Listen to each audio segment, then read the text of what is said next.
Welcome to here in front of me SONY Xperia Tablet Z, and I'll show you how to find and manage sound settings on this device.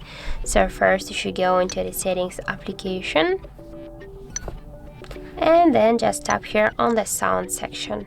Here as you can see we got the volumes panels. Just by swapping to the left or to the right side you can switch the or change the music, video, games and others media, and the notification and alarm sounds. Here also we got some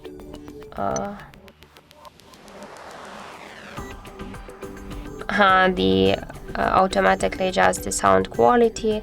So just to enable or disable these options you should just hold touch once on the each of checkbox. Here we can also change the default notification sound.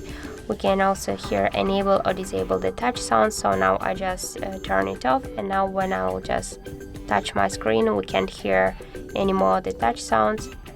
And also the screen lock sound, we can also turn it on or turn it off.